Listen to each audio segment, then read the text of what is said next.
On April 21st, 2025, the world came together to mourn a spiritual giant. Pope Francis, the 266th leader of the Roman Catholic Church, left us at 88. His time as Pope was all about humility, making changes, and surprising transformations, a journey that touched millions around the world. In this episode, we look back on his life, his impact, and what lies ahead for the Catholic Church. This is the story of Pope Francis.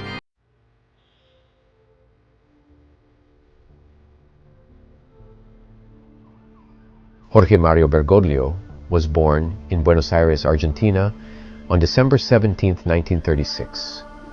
He was the son of Italian immigrants and grew up in a modest home where he learned the importance of faith, humility, and service.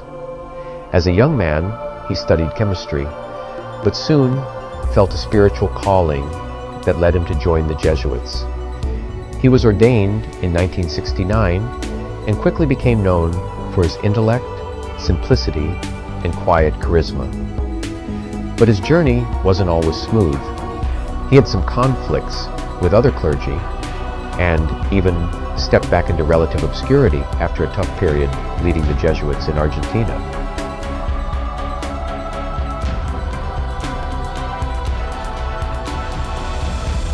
Back in 1992, Bergoglio was named Auxiliary Bishop of Buenos Aires. By 1998, he had stepped up as the Archbishop, quietly turning the role into one of humility and solidarity. He decided to give up the Archbishop's palace and moved into a small apartment. He cooked his own meals and took public transit like everyone else. People started calling him the Bishop of the Slums because he spent so much time in the poorest parts of the city. In 2001, Pope John Paul II made him a cardinal, but he stayed low-key, often overshadowed by more prominent church leaders.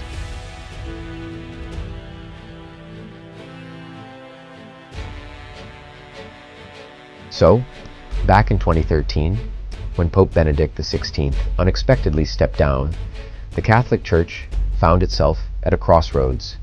Everyone was glued to their screens, as 115 cardinals made their way into the Sistine Chapel to pick a new pope. Hardly anyone thought Jorge Bergoglio would be the one. But on March 13, 2013, the announcement came.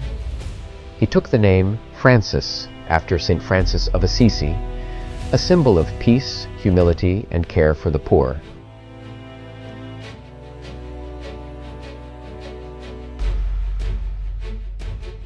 Right from the start, Pope Francis made it clear he was going to be a different kind of pope. He was the first to live outside the apostolic palace, choosing a simple room in the Vatican guest house instead. He ditched the fancy ceremonial robes, focusing on simplicity and service. His famous phrase, "The shepherd should smell like the sheep," summed up his vision of a church closely connected to the people. He washed the feet of prisoners, hugged those living with illness and poverty, and opened the church's doors wider than ever before. Pope Francis's Amoris Laetitia, released in 2013, was groundbreaking with its pastoral tone. It encouraged the church to show compassion toward divorced and remarried Catholics, challenging the strictest interpretations of canon law. Instead of changing doctrine, Francis shifted the focus to mercy, letting local bishops use their pastoral judgment on complex family situations. It was a bold move toward a more human, less rigid church.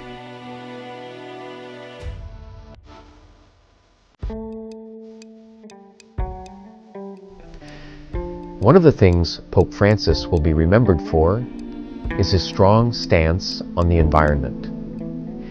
Back in 2015, he came out with Laudato Si, the Church's most detailed document on ecology. He called on everyone to treat the earth like a sister, speaking out against environmental damage and economic systems that hurt the poor. This encyclical brought together religious, scientific, and political groups in a new way to talk about climate justice. Pope Francis also took on the challenge of cleaning up the Vatican's finances. He reformed the Vatican Bank, made things more transparent, and set up new systems to fight corruption, something previous popes had struggled with. Even though there was some pushback, his efforts marked a big step toward accountability in church leadership.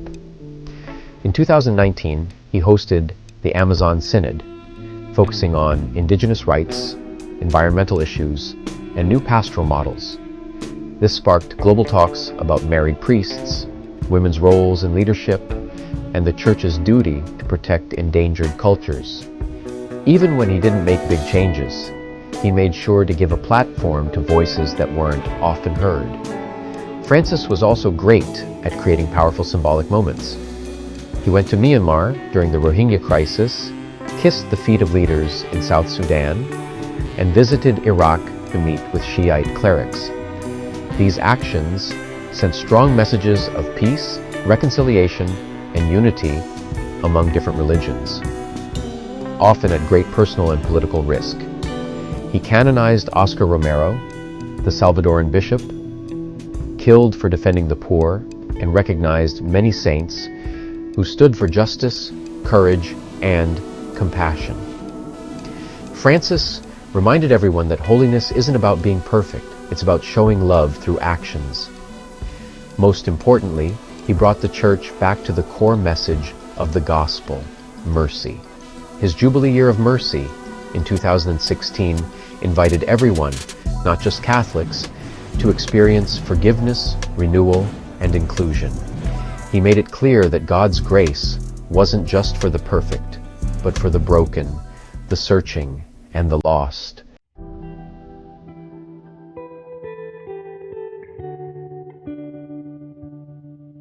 Pope Francis showed incredible bravery during some really tough global times.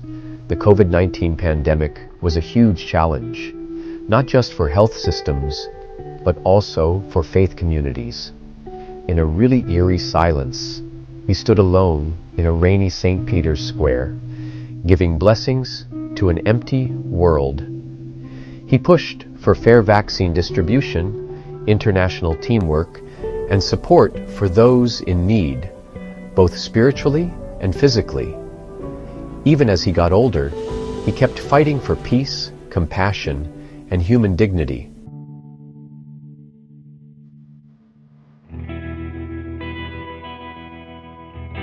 With Pope Francis no longer leading, the Catholic Church is at a crossroads. Will the next Pope continue his legacy of openness, dialogue, and social justice, or will things take a more conservative turn? The College of Cardinals he appointed is more diverse and global than ever, making it more likely that his successor could come from Africa, Asia, or Latin America. His push for synodality, a more democratic, listening church, has already started to get more lay people and women involved. But there are still many challenges. The global church is split between reformers and traditionalists. Issues like the role of women, LGBTQ+ inclusion, and accountability for abuse are still unresolved. Francis didn't solve every problem, but he asked tough questions and made it harder to ignore them. His legacy won't just be about doctrine, but the tone he set. A church that walks with the poor, a faith that listens before it speaks, a pope who led not from a throne, but from the heart.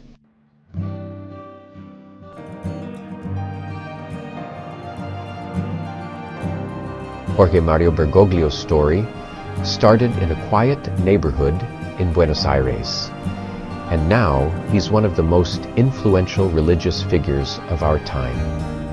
The white cassock might be empty now, but his words and his legacy live on.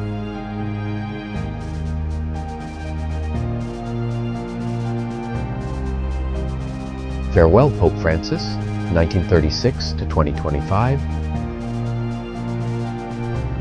If this story moved you, don't forget to like, comment, and subscribe. What are your thoughts on Pope Francis's legacy and the future of the Church?